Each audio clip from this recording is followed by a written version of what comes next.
This is a message for anyone trying to quit alcohol. There's one massive mistake that almost everyone makes.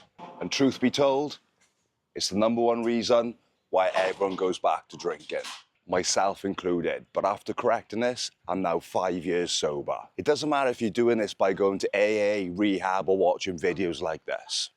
You still need to avoid this one thing. Now, I'm not saying if you do this one thing, you'll end up going back to drinking, but it'll make your journey so much harder.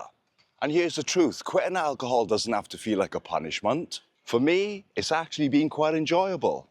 And there's absolutely no reason why it shouldn't be for you. After all, we're quitting alcohol to improve our lives, not make it worse. And the mistake is this, making quitting alcohol the sole purpose of your life. If you see yourself as someone who's trying to quit alcohol, then alcohol will always control your life. I remember, right, when I quit drinking, I downloaded the I Am Sober app. And every day I would look at this app, I would count down the days and chase the milestones. I'd be there screenshotting the milestone and posting it on Instagram and Facebook. Now, I'm not saying there's anything wrong with doing this. I actually preach about this in my hybrid sobriety program. I tell everyone who joins, download the Sober app because it will keep you on track and it will keep you accountable. But the problem with this was I was still making alcohol the sole purpose of my life. It's like this.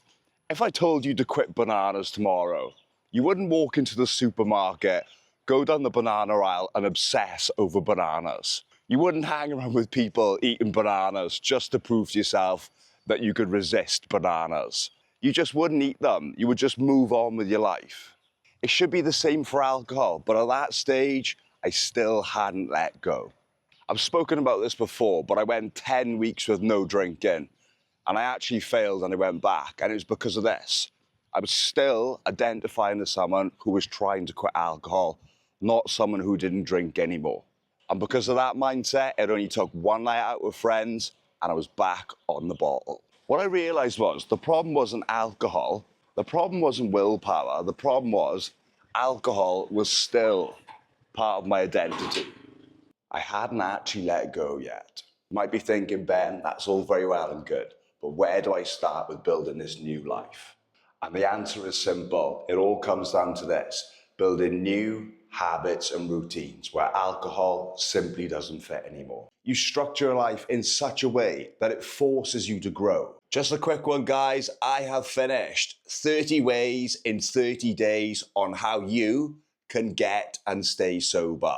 I'll leave the link below in the description. Check it out. For you personally, that could mean starting that YouTube channel that you've been putting off for so long. It could mean booking that trip that you've always wanted to go on. Maybe you're even sick of your job and you want to try a new career path. The point I'm making to you, you don't just remove alcohol from your life. You replace it with things that push you forward. That's why quitting stops feeling like you're losing something and it starts to feel like you're gaining something.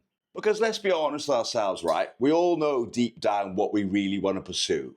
We know the goals, the dreams, the projects that matter. But the thing is, the hangovers, all the come downs, whatever it is, they get in the way. Ah, that rhymed.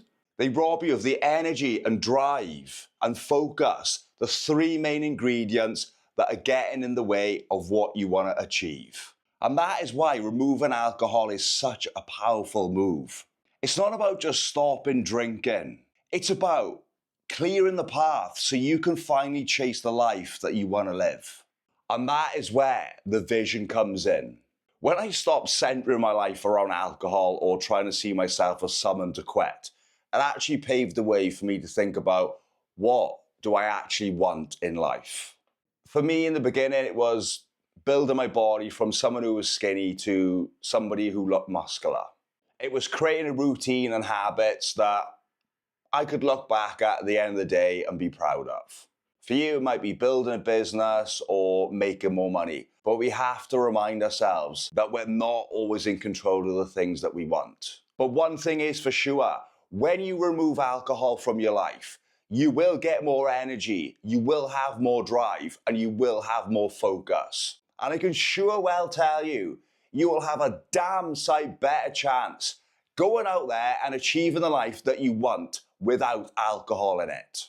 What you can control from today onwards, what you put in your mouth, what you put in your mind, and stacking those daily wins. You can control that. Waking up early, training when you said you would, eating clean. These are all things within your control. And when you start stacking those wins, 6 months down the line, you will become unrecognizable. And you will look back and you will think to yourself, I can't believe I used to be like that.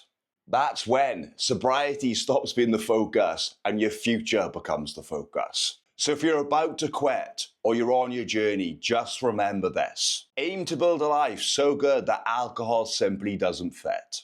That's how I've stayed sober for 5 years, and that's how you should do it too. By the way, guys, I have got 30 ways in 30 days on how to stay sober. I'll leave the link below in the description. Check it out.